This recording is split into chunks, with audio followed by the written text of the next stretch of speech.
जय हिंद दोस्तों, नमस्कार। कैसे हैं आप सब लोग? उम्मीद है सभी बहुत अच्छे शानदार लाजवाब हैं, एकदम ज़बरदस्त बेहतर जिंदाबाद। और आप सभी की तैयारी पढ़ाई बहुत अच्छी शानदार और बढ़िया वाली चली हुई है। आशा है बड़ी मेहनत आप सभी अपनी तैयारी के साथ करते हैं, एकदम ईमानदारी से अपना रिवीजन करते हैं। हर सोमवार मेरा आप सभी से एक ही प्रश्न होगा कि बताइए किस किस ने रिवीजन किया। शनिवार और रविवार आप सभी को छुट्टी दी जाती है, इसलिए दी जाती है कि जो भी आपने शुरू से पढ़ा है, केवल 5 दिनों में नहीं या उस दिन नहीं, जो शुरू से पढ़ा है वो किस किस ने रिवाइज किया बताओ एक बार। और हर दिन मैं आपको ये बोलता भी हूँ, सोने से पहले रिवाइज करो। सैटरडे संडे आ जाएं तो उनमें जितना शुरू से पढ़ा है उतने को रिवाइज करो। एक बार फटाफट से बता दो। उसके बाद फिर हम जो चैप्टर पढ़ रहे हैं, जो हमने चैप्टर शुरू किया फ्राइडे को, उसको आगे शुरू करेंगे, उसको आगे हम बढ़ाएंगे। सभी को नमस्कार, सभी को नमस्कार। जय हिंद, जय हिंद, जय हिंद, जय हिंद, जय हिंद। सभी को नमस्कार। बहुत बढ़िया, good, very good, very good. Revision किया है, मैंने किया है, मैंने किया है, मैंने नहीं किया, हमने नहीं किया। चलो, एक तो ठीक है कि तुम सच बोल रहे हो, लेकिन देखिए मैं आपको बताऊं कि भाई, मतलब ये मान लो कि अगर आप रिवीजन नहीं कर रहे हैं तो चीज़ें याद नहीं रहेंगी और फिर किसी चीज़ का कोई फ़ायदा नहीं है। क्योंकि आप एट द एंड ज़रा सोच के तो देखो, एट द एंड कंक्लूजन क्या है? कंक्लूजन ये है कि आपको चीज़ें याद होनी चाहिए जब आप एग्ज़ाम में जाएं। तो आप अगर बार बार नहीं दोहराएंगे उन्हें, वो चीज़ें दिमाग में अपनी जगह नहीं बना पाएंगी। आप कितना ही मेहनत कर लेना, बगैर याद किए चीज़ों को आप एग्ज़ाम में परफॉर्म नहीं कर पाएंगे। इस बात को तो कोई 5वीं क्लास का बच्चा भी जान जाएगा कि केवल अगर आप बस पढ़ाई करते जा रहे हैं और चीज़ों को पिछली को भूलते चले जा रहे हैं, याद नहीं है, तो क्या ही आप वहाँ एग्ज़ाम में बैठकर करोगे। केवल उद्देश्य ये थोड़ी है कि बस पढ़ते चले जाओ, नॉलेज के लिए पढ़ते चले जा रहे हैं। अरे भाई, परफॉर्म करने के लिए पढ़ रहे हो, उसे याद रखने के लिए पढ़ रहे हो। ये कोई हम नॉवल थोड़ी पढ़ रहे हैं कि बस ऐसे ही अच्छा लगा तो पढ़ लिया, चाहे उसे 10 दिन बाद भूल जाओ। अरे यहाँ तो याद होनी चाहिए भाई, एग्जाम तक याद होनी चाहिए। तो बगैर रिवीजन के बात नहीं बनेगी, वो आपको करना ही पड़ेगा। उसके लिए कीजिए, कोशिश कीजिए। चलिए जी, तो शुरू करें।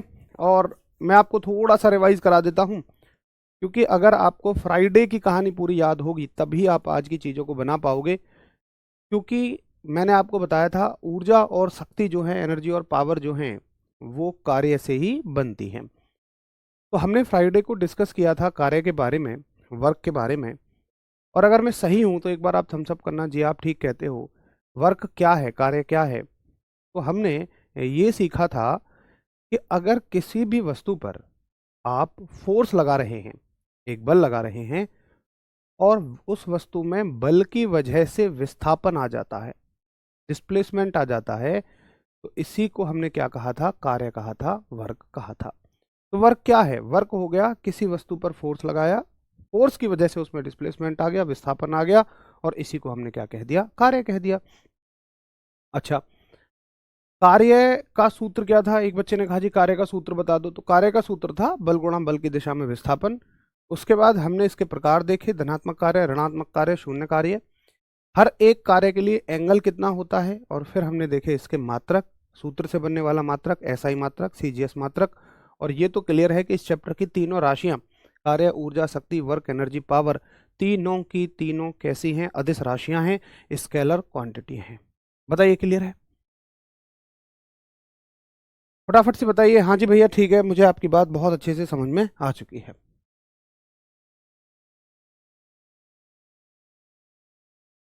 एक बार सभी फटाफट से क्लियर करें और फिर हम नए मुद्दे पर चलेंगे, जिसका नाम है ऊर्जा यानी कि एनर्जी।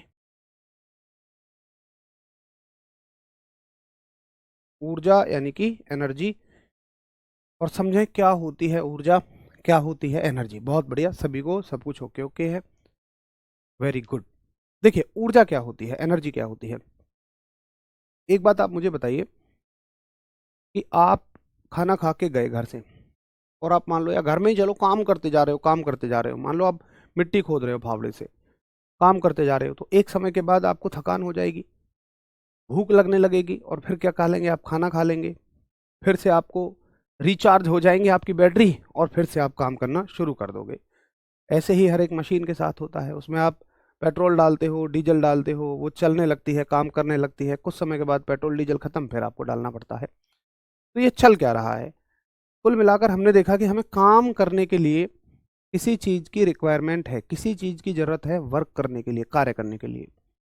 और ये क्या है जिसकी हमें जरूरत पड़ रही है कार्य करने के लिए? तो इसी को तो हम ऊर्जा कह रहे हैं, एनर्जी कह रहे हैं। क्योंकि जब हम थक जाते हैं ना, हम कहते हैं यार एनर्जी खत्म हो गई, तो फिर हम खाना खा लेते हैं, एनर्जी आ गई। कुल मिलाकर ये कहीं ना कहीं समझ में आ रहा है कि एक इंसान या मशीन काम ही तब करते रह सकती है कि जब उसके अंदर ऊर्जा हो। बोलो यस और नो। जब उसके अंदर अगर ऊर्जा है तो वह कार्य कर सकती है, अन्यथा कार्य नहीं कर सकती है। तो कहा जाता है कि कार्य करने की क्षमता को ऊर्जा कहते हैं। Ability of work done is called as energy. लिखिए, कार्य करने की क्षमता को ऊर्जा कहते हैं। ऊर्जा क्या है? कार्य करने की क्षमता, यानी कि एबिलिटी ऑफ वर्क डन। भैया इसका मात्रक क्या है और कौन सी ऊर्जा की आप बात कर रहे हो? देखिए, मैं किसी भी ऊर्जा की बात कह रहा हूं। आप कोई भी ऊर्जा उठा लो, चाहे गतिज उठाओ, चाहे स्थितिज उठाओ, जो ऊर्जा उठाओ, सभी के लिए एक ही परिभाषा है, वो आगे चलेंगी। और ऊर्जा का मात्रक क्या है? देखो, चूंकि ये कार्य से आ रही है, कोई इंसान कार्य ही तब कर सकता है अगर उसके अंदर ऊर्जा है, तो एनर्जी है। तो इसका मात्रक वात्रक सब कुछ ऊर्जा के जैसा है। तो अगर सवाल पूछा जाए मात्रक, और पता है सवाल भी ऐसा ही आता है, इसका मात्रक जो है वो पूछा जाएगा कि बताओ किसका मात्रक कार्य के जैसा है। तो इसको आप ऐसे ही पढ़ोगे कि भैया कैसा है? कार्य के जैसा, सेम एज वर्क। ये यूनिट कैसी है? कार्य के जैसी। तुम कहोगे इतनी देर में तो लिख ही दो। अरे भाई, इसका सवाल ही ऐसे आता है कि बताओ ऐसा ही मात्रक क्या है, सीजे या निम्न में से किसका मात्रक कार्य के जैसा है? तो ऊर्जा का मात्रक कार्य के जैसा है। तीन मात्रक थे, तीनों के तीनों बिल्कुल सेम है। ठीक है, अच्छा आगे चलिए। कैसी राशि है? तो इस चैप्टर की सभी राशियां अदिश ही राशियां हैं, स्केलर ही क्वांटिटीज हैं। और कौन सी ऊर्जा की मैं बात कर रहा हूं, मैं फिर से रिपीट कर रहा हूं, हर एक ऊर्जा के लिए ये लागू होता है, सभी तरह की एनर्जी के लिए ये लागू होता है। अब सवाल आता है कि बताओ, ऊर्जा आपने जैसे पढ़ी होंगी ज्यादातर, गतिज ऊर्जा, स्थितिज ऊर्जा, तो उसके बारे में थोड़ा सा डिटेल में पढ़ते हैं। एक बार बताइए, ये समझ में आ गया, क्लियर है? फटाफट हम सब करें और फिर हम चलेंगे ऊर्जा के प्रकार पर। गतिज ऊर्जा और स्थितिज ऊर्जा उसमें हम पढ़ेंगे। एक बार बताएंगे सभी, थम्सअप करिए।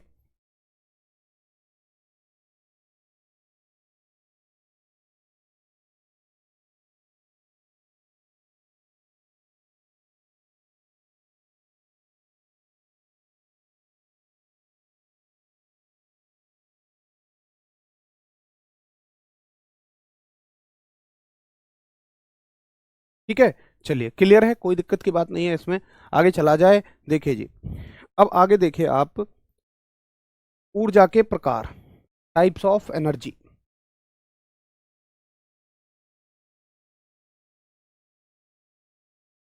ऊर्जा के प्रकार,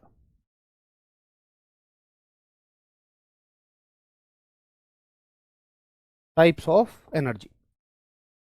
देखिए भाई, दो तरह की ऊर्जाएं हमें पढ़नी है बेसिकली, एक गतिज ऊर्जा और एक स्थितिज ऊर्जा। तो सबसे पहली हेडिंग हम डालेंगे गतिज ऊर्जा।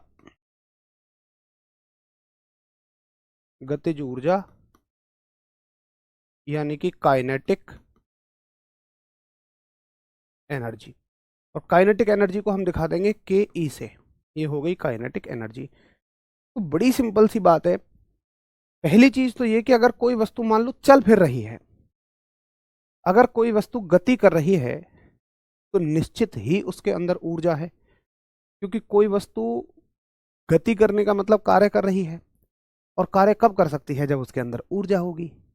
बस ये कह लीजिए कि गति करने के कारण कौन सी ऊर्जा हो जाती है? गतिज ऊर्जा हो जाती है। तो बहुत सिंपल सी परिभाषा है कि गतिमान वस्तु में गतिज ऊर्जा होती है।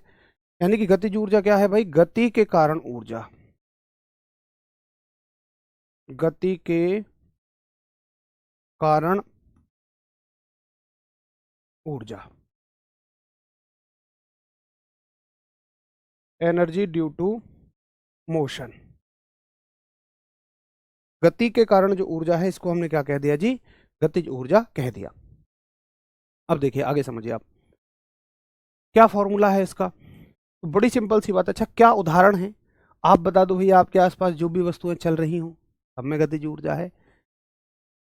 चलती हुई वस्तुओं को लेना, रोड सड़क पर ही लेना, मतलब जमीन पर ही लेना, जमीन से ऊंचाई पर मत लेना, ऊंचाई पे आगे बताऊंगा कि क्यों नहीं मना कर रहा हूं मैं।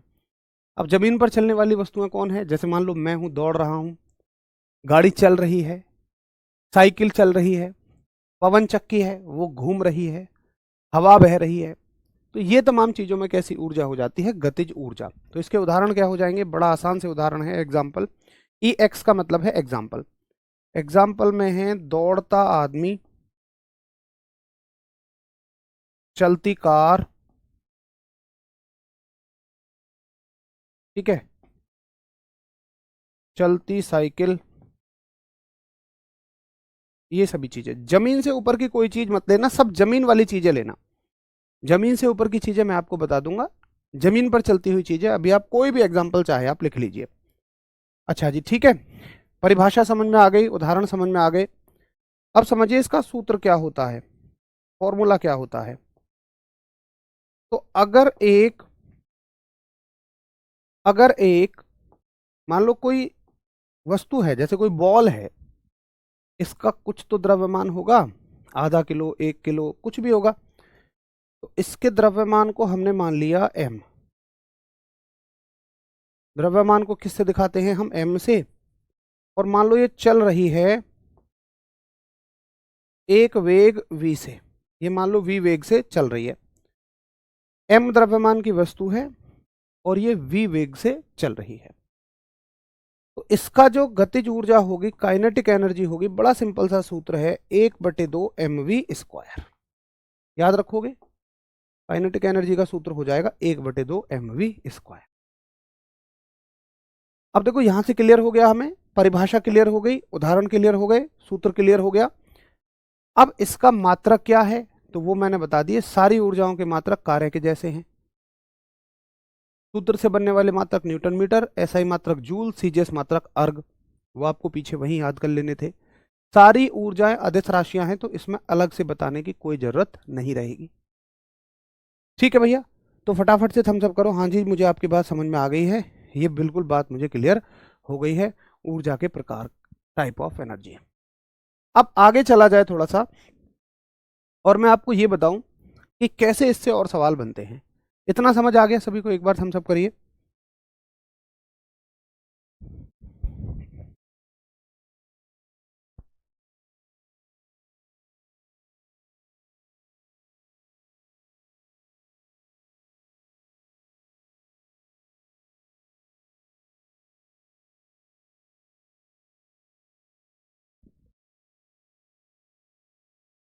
क्लियर, बहुत बढ़िया।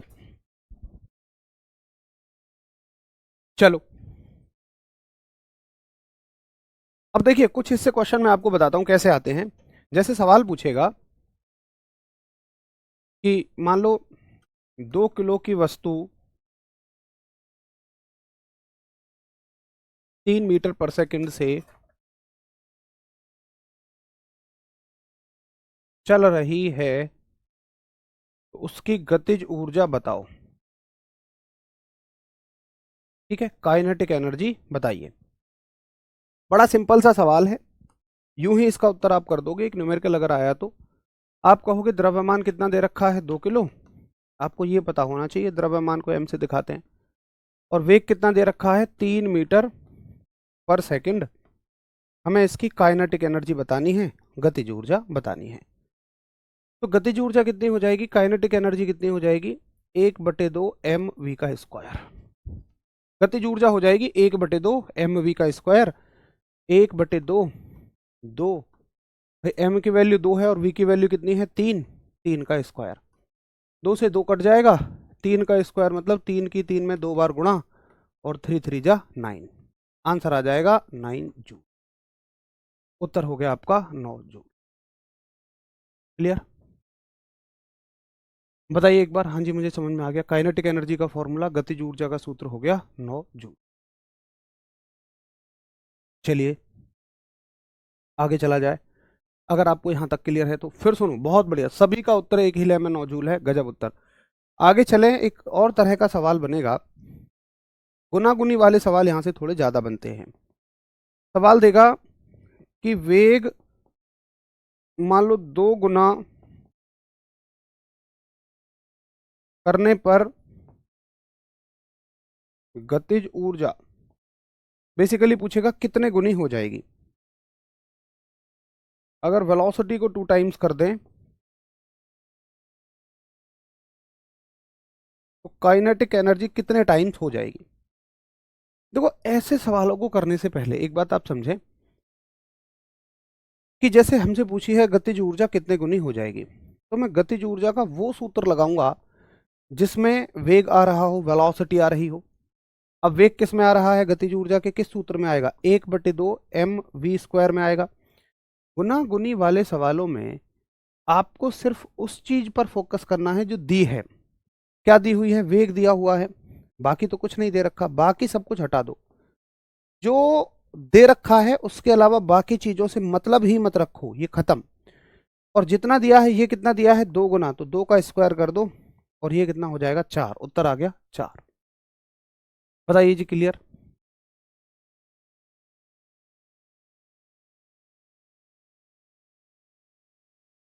नहीं नहीं नहीं यार, टाइम टेबल क्यों चेंज होगा, बिल्कुल नहीं हुआ होगा, ऐसा तो नहीं होना चाहिए।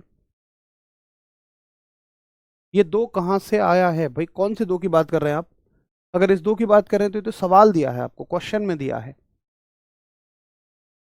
ठीक है भाई। अच्छा एक बात बताओ, अगर 3 गुनी कर दे तो क्या उत्तर होगा आपका, कि वेग को 3 गुना कर दिया तो गतिज ऊर्जा कितने गुनी हो जाएगी, काइनेटिक एनर्जी कितने टाइम्स हो जाएगी।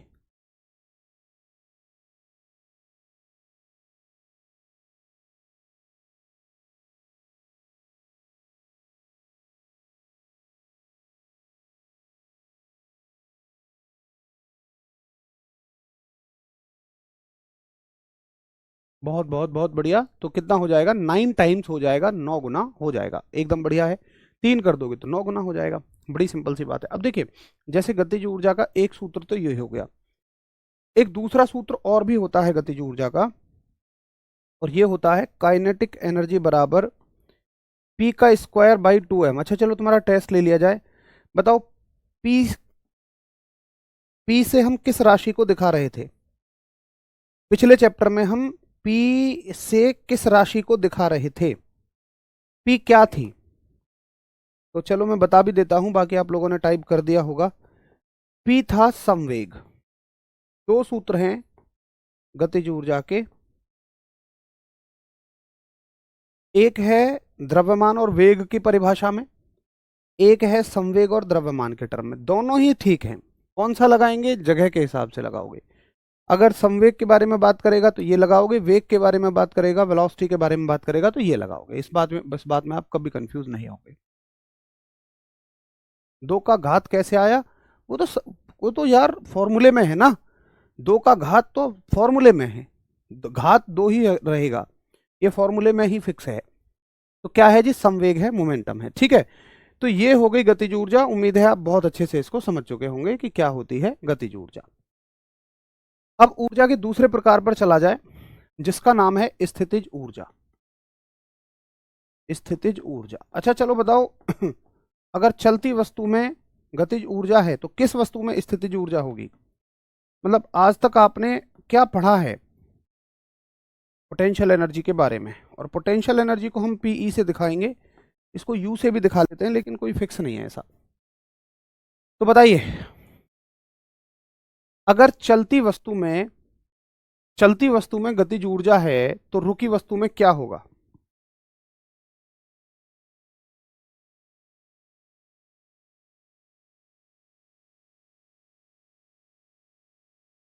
बहुत बढ़िया, तो आपका कहना है जी रुकी वस्तु में स्थितिज ऊर्जा होगी।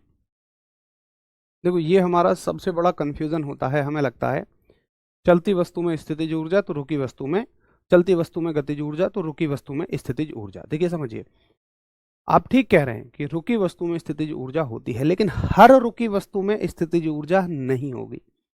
इसलिए ऐसा कहना कि रुकी वस्तु में स्थितिज ऊर्जा होगी गलत हो जाता है, क्योंकि हर रुकी वस्तु में स्थितिज ऊर्जा नहीं होती है। भैया कैसे नहीं होती है समझिए। देखिए किस तरह की रुकी वस्तु में स्थितिज ऊर्जा होती है, उस वस्तु, पहले स्थितिज ऊर्जा को समझो कि कहाँ स्थितिज ऊर्जा होगी। देखिए स्थितिज ऊर्जा उस वस्तु में है, पहचानने का तरीका बता रहा हूं कि अगर वो वस्तु रुकी है तो किसी ने उसको रोका हुआ हो, अपने आप नहीं रुकी हो, किसी ने उसको रोका हुआ हो और छोड़ते ही एकदम से उसमें गति आ जाए, तो हम कहेंगे रुकी वस्तु में स्थितिज ऊर्जा है, पोटेंशियल एनर्जी है, अन्यथा नहीं है। क्योंकि देखो ऊर्जा की पहचान ही ऐसे है कि वो कार्य कर सके, कुछ वर्क कर सके। जैसे मैं आपको एग्जांपल बताता हूं, आप कोई भी खिंची हुई चीज लो, जैसे मान लो स्प्रिंग ले लो, जैसे मान लो बाण ले लो जो धनुष में खिंचा हुआ है, जैसे मान लो आप गुलेल ले लो, मान लो इनमें से किसी भी चीज को अगर आपने खींच के रखा है,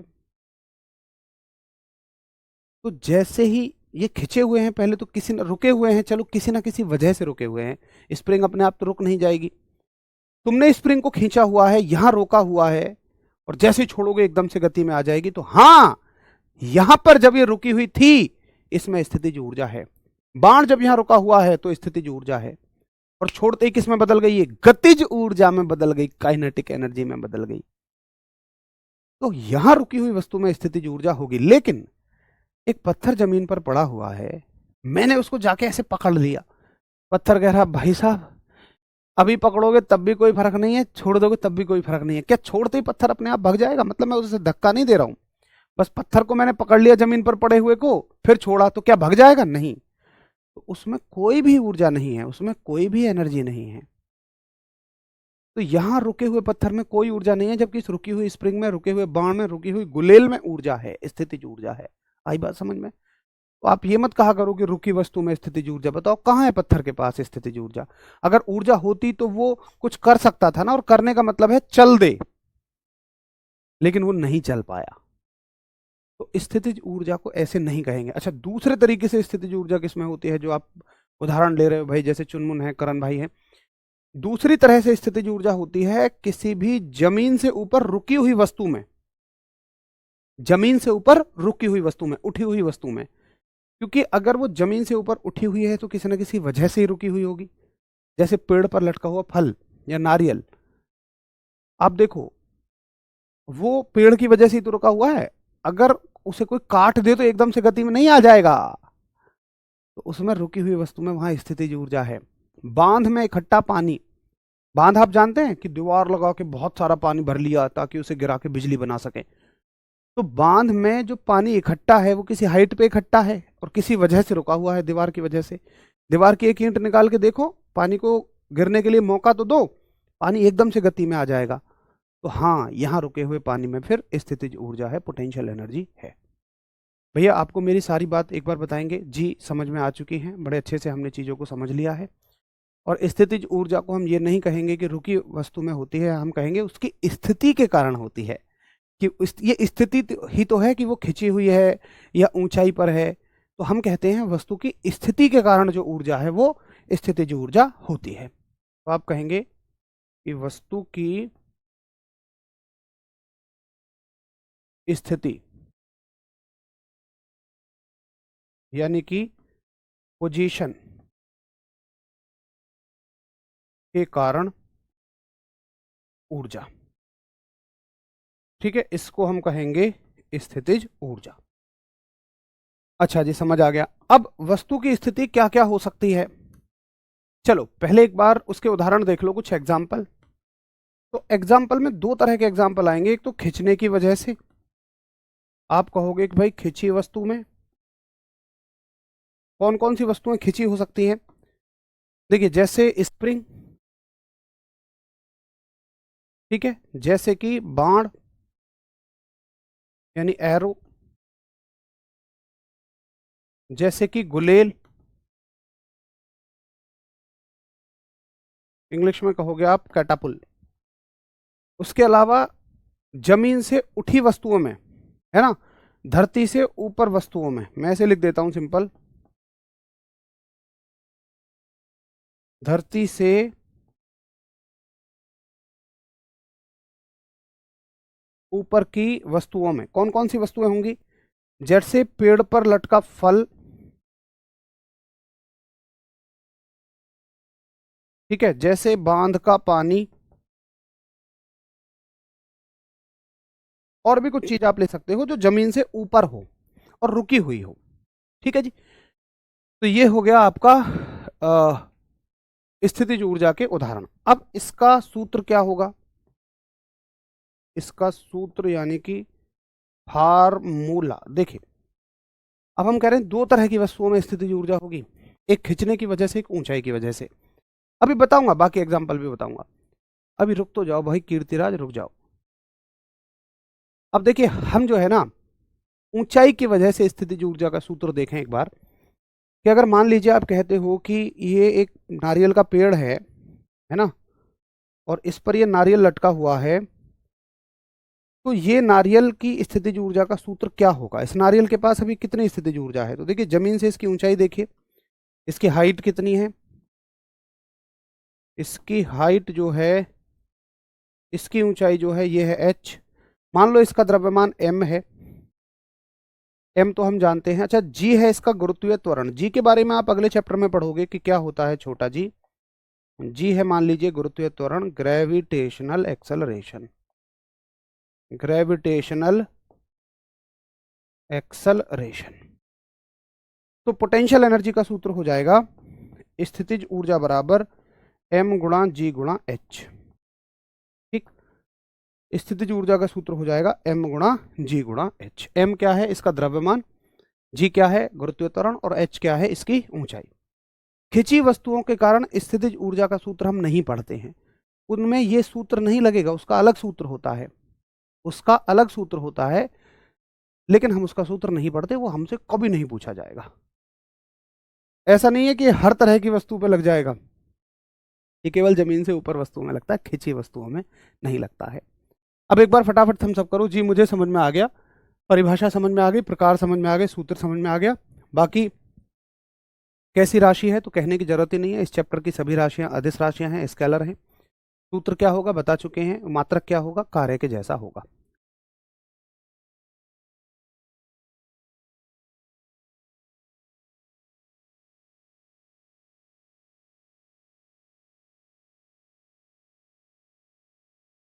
बहुत बढ़िया अंकित, एकदम शानदार नॉलेज है भाई, very good, great great great. बात करेंगे अभी करण भाई, बात करेंगे है ना, उस बारे में भी करेंगे बात।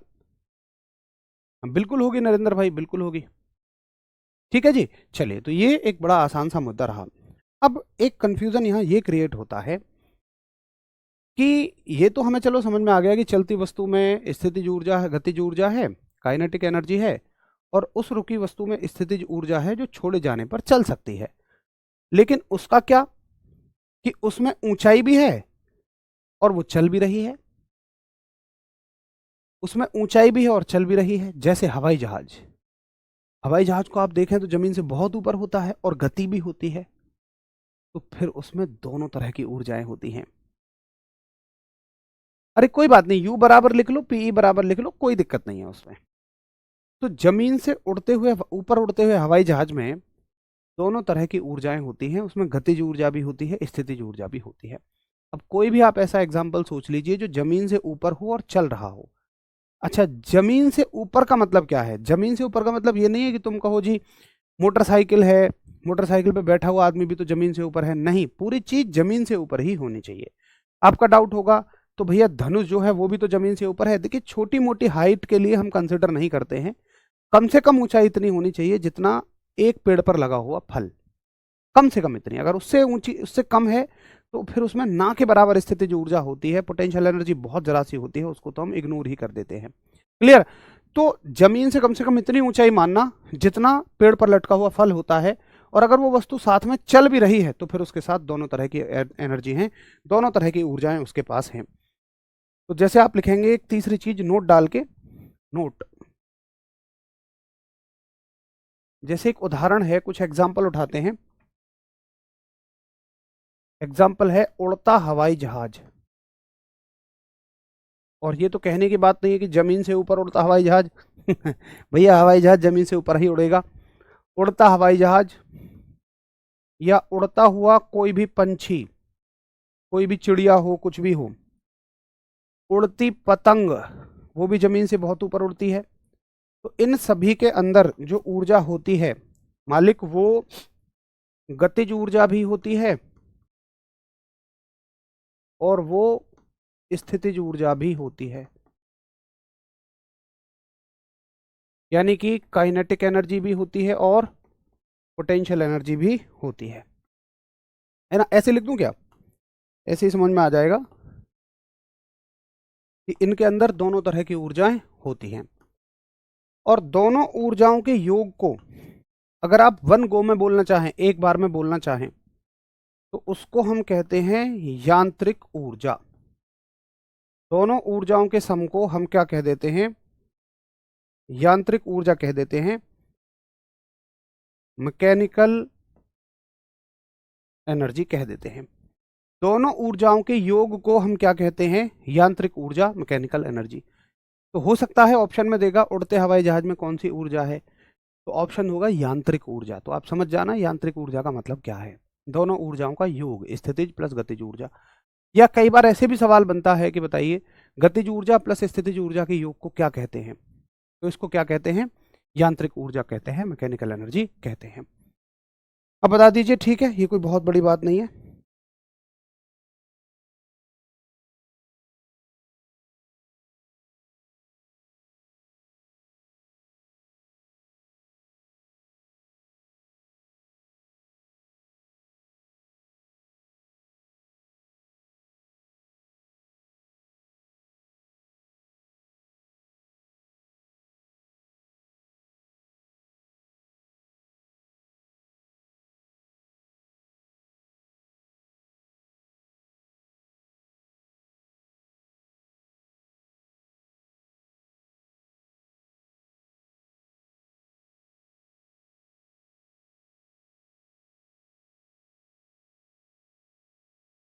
ठीक, क्लियर। चलिए जी, भाई पूरा हिंदी में, यार पूरा कैसे संभव है, एक बात बताओ ना।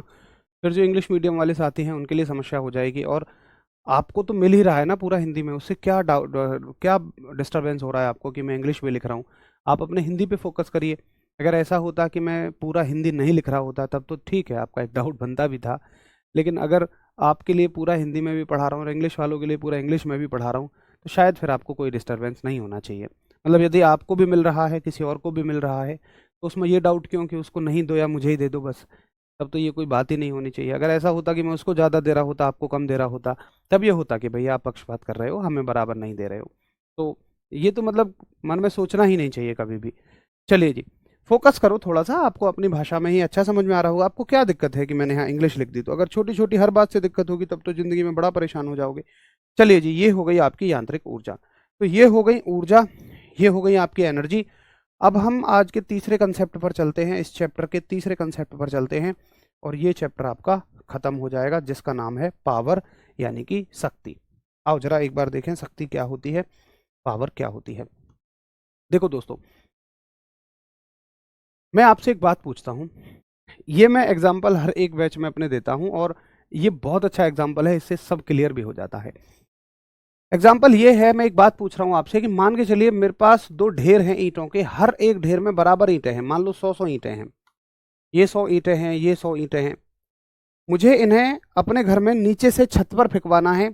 उसके लिए मैं दो मजदूर भाइयों को लेकर आया, जिनमें से एक थोड़े से हल्के हैं और एक थोड़े से बॉडी वाले हैं, ये थोड़े बॉडी बिल्डर टाइप के हैं, थाई वाई बढ़िया बनी हुई हैं। डेफिनेटली ये ज़्यादा समय लेंगे। मान लो इन्होंने इन ईंटों को फेंकने में लिए 2 घंटे और इन्होंने 1 घंटे में इन ईंटों को फेंक दिया। मैं कहूंगा आपसे, बताओ किसने ज़्यादा काम किया? आइए जी, कौन ज़्यादा काम करता, एक बार सभी लोग बता दा। अगर 100 ईंटों को फेंकना होता और एक आदमी इनमें से 1 घंटे का समय लेता, दूसरा आदमी 2 घंटे का समय लेता, तो आइए जी आप बताता कि कौन अधिक समय लेता? जल्दी से बताता।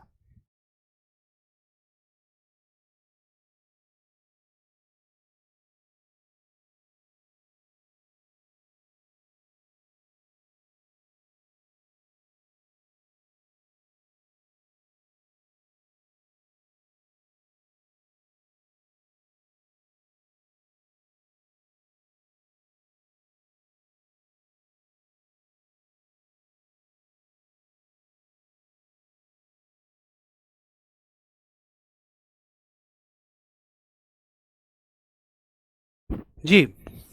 तो बहुत सारे साथी कहते हैं जी पतलू ने ज़्यादा समय लिया, अजी 1 घंटे वाला ने ज़्यादा काम किया, 2 घंटे वाले ने ज़्यादा काम किया। अच्छा मैं तुमसे पूछता हूँ कि कार्य का सूत्र क्या है, वर्क का फॉर्मूला क्या है? वर्क का फॉर्मूला है W बराबर एफ एस कॉस थीटा, ज़्यादा से ज़्यादा बड़ा फॉर्मूला। अच्छा मुझे बताओ कि एक ईंट को फेंकने में हल्के आदमी को कम बल लगाना पड़ेगा या भारी को? तो तुम्हें सोचना चाहिए मालिक, बल आदमी को अपने हिसाब से थोड़ा ना लगाना होता है, किसी वस्तु पर ईंट के हिसाब से लगाना है। भाई ईंट जितनी भारी है उतना ही तो बल लगेगा, तो ईंट तो दोनों के लिए भारी है। ऐसा थोड़ी है कि हल्के वाले आदमी के लिए ईंट कहेगी अय्या जी ये तो बड़ा हल्का आदमी, इसके लिए हम हल्का हो जाता, ऐसे थोड़ी, ईंट तो उतनी भारी रहेगी। अच्छा दूरी, भाई दूरी तो जितना नीचे से छत पे तुम फेंक रहे हो हल्के आदमी के लिए भी उतनी है, ताकतवर आदमी के लिए भी उतनी है। ऐसा थोड़ी है कि छत नीचे आ जाएगी हल्के आदमी के लिए, और थीटा दोनों के लिए बराबर है। जब सब कुछ बराबर है तो कार्य क्यों नहीं दोनों बराबर करेंगे? तो मालिक साहब कार्य दोनों ने बराबर किया, वर्क दोनों ने सेम किया, ये गड़बड़ झाला आप नहीं करने का। अब चलो दूसरा मौका, मैं आपसे पूछता हूं कि एनर्जी बताओ, ऊर्जा बताओ, दोनों में से किसकी ज्यादा है? बात, अच्छा कौन सी ऊर्जा, कोई सी भी बता दो चलो, पोटेंशियल एनर्जी, काइनेटिक एनर्जी, दोनों में से किसकी ऊर्जा ज्यादा है? ये तो चलो समझ में आ गया कि वर्क जो है वो सेम है, लेकिन एनर्जी?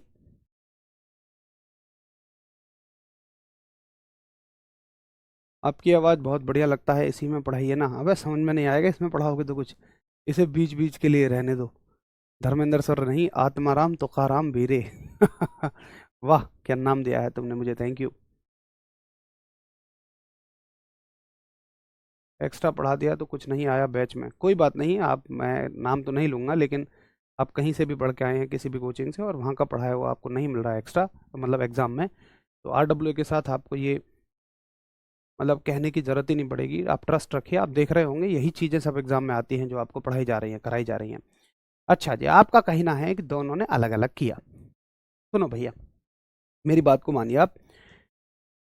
भाई आप पोटेंशियल एनर्जी का फॉर्मूला देखिए, mgh, काइनेटिक एनर्जी का हाफ mv²। भैया अगर मान लो मैं पोटेंशियल एनर्जी देखूं तो भाई सब कुछ दोनों के लिए सेम है, ईंट का द्रव्यमान, ऊंचाई, गतिज ऊर्जा में ईंट का द्रव्यमान, और एक निश्चित वेग से ही तो फेंकनी पड़ेगी। ऐसा थोड़ी है कि भाई मोटा आदमी जो है बहुत तेज फेंक दे, छत जो है, ईंट जो है छत को पार करके और आसमान में पहुंच जाएगी। अरे उतने ही वेग से फेंकवाना है हमें कि बस छत पे गिर जाए। तो यहाँ भी सब कुछ सेम है, तो भाई ऊर्जा भी सेम है, ये भी सेम है, ये भी सेम है।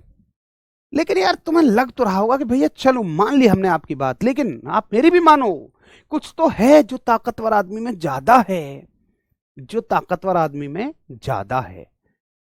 लग तो रहा है कुछ तो है, उसने जल्दी काम किया है। देखिए अभी आपको समझ में आ रहा होगा, अगर मान लो किसी भी इंसान को, किसी भी मशीन को हम जज करें कि उसने बराबर कार्य किया, बराबर ऊर्जा है, लेकिन समय का ध्यान ना रखें, मतलब ये देखो कार्य और ऊर्जा में ये बात कहीं नहीं आती है कि उसने कितना समय लिया, तो यार ये भी तो एक तरह का अन्याय हो जाएगा ना। मतलब हमारे पास कुछ ऐसा है ही नहीं कि जो ये देख सके कि समय कितना लग रहा है कार्य करने में। अच्छा क्या ये बात इंपॉर्टेंट नहीं है कि कार्य करने में समय कितना लग रहा है? भाई सारा खेल ही ये है, आप घर बनवाओगे, मिस्त्री को आने से पहले समय दे दोगे। तो काम करना इंपॉर्टेंट है, लेकिन उसके साथ इंपॉर्टेंट है कि कितने समय में हो रहा है।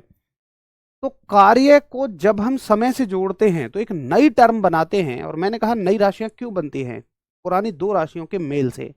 मतलब कुल मिला के मेरा उद्देश्य ये था, अभी तक भी कार्य में और ऊर्जा में समय का कोई लेना देना नहीं था, लेकिन चूंकि कार्य कर रहे हो तो समय की बाउंडेशन जरूरी है, इसलिए हम ये देखना चाहेंगे अब कि कार्य कितने समय में हुआ, वर्क कितने समय में हुआ। अब देखो ऐसे तो आप ऐसे भी बोल सकते थे कि कितना कार्य कितने समय में हुआ, कितना वर्क कितने टाइम में हुआ, लेकिन राशि बड़ी हो जाएंगी। मैंने कहा था दो राशियों के मेल से हमेशा एक नई राशि बनती है, और इसी राशि को हम क्या कहते हैं? इसी को हम पावर कहते हैं, इसी को हम शक्ति कहते हैं। तो पावर क्या है? पावर है, इस बात को हम शक्ति कहते हैं कि ठीक है तुम काम कर रहे हो सही है, लेकिन कौन ज्यादा तेजी से कर रहा है वो ज्यादा पावरफुल है, यानी जो कम समय ले रहा है वो ज्यादा पावरफुल है।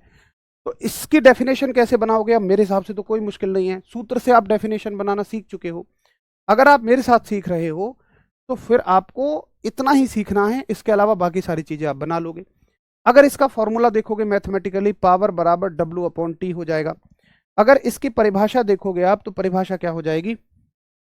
परिभाषा हो जाएगी कि कार्य करने की दर को शक्ति कहते हैं। परिभाषा हो जाएगी कार्य करने की दर, कार्य करने की दर शक्ति कहलाती है, यानी rate of doing work is called as power. ये तो सब परिभाषाएं आपने बनानी सीखी हैं। अच्छा, बाकी चीजें क्या क्या बनेंगी? इसका मात्रक क्या कार्य के जैसा होगा? नहीं, इसके मात्रक अलग होंगे, वो तो ऊर्जा के मात्रक होंगे, है ना। मात्रक कैसे होंगे? पहला मात्रक वही हम देखते हैं जैसे सूत्र से, फॉर्मूले से। तो फॉर्मूले से क्या बनेगा? कार्य का मात्रक बटे समय का मात्रक, और कार्य का मात्रक क्या है? जूल। कार्य का मात्रक क्या है? जूल, और समय का मात्रक क्या है? सेकंड। तो मात्रक क्या बन जाएगा इसका? जूल पर सेकंड। ठीक है, इसको कई बार ऐसे भी लिख सकता है, सेकंड को ऊपर ले जाएगा, जूल सेकंड की पावर -1, ऐसे भी लिख देगा। अच्छा, आगे देखिए। अरे तुम्हें किसने सिलेबस दे दिया भाई अमित, है बताओ? तुम्हें अपने एग्जाम का सिलेबस किसने दे दिया? तुम्हारे एग्जाम में बस ये लिखा है कि विज्ञान आएगी और साइंस आएगी और उसमें फिजिक्स ये होगी, तो उसमें सिलेबस थोड़ा ना लिखा है। ये सिलेबस में नहीं है शक्ति। क्या आप कमाल करते हो यार, इतना इंपॉर्टेंट टॉपिक है, इसकी यूनिट सबसे ज़्यादा पूछी जाती है। सवाल आएगा इसकी ऐसा यूनिट, ये बहुत इंपॉर्टेंट है यहाँ। तो इसकी ऐसा यूनिट है वॉट। ठीक है, इसकी ऐसा यूनिट है वॉट, और वॉट को दिखाते हैं हम W से। इसका एक अन्य मात्रक भी है, इसका एक अन्य मात्रक भी है, इसकी एक अनदर यूनिट भी है, और उसको कहते हैं हम हॉर्स पावर।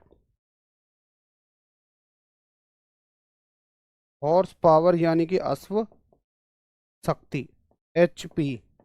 ये क्या होती है? देखो, पुराने समय में घोड़े जो है ना वो बड़े ताकतवर थे, घोड़े बड़े ताकतवर थे, तो उन्हीं की शक्ति से इस शक्ति को, किसी भी चीज की शक्ति को कंपेयर किया जाता था। जैसे भाई इंसानों में जब शक्ति कंपेयर करते थे, भाई वाह, तो उसमें तो यार 2 घोड़ों के बराबर शक्ति है, इस तरीके से।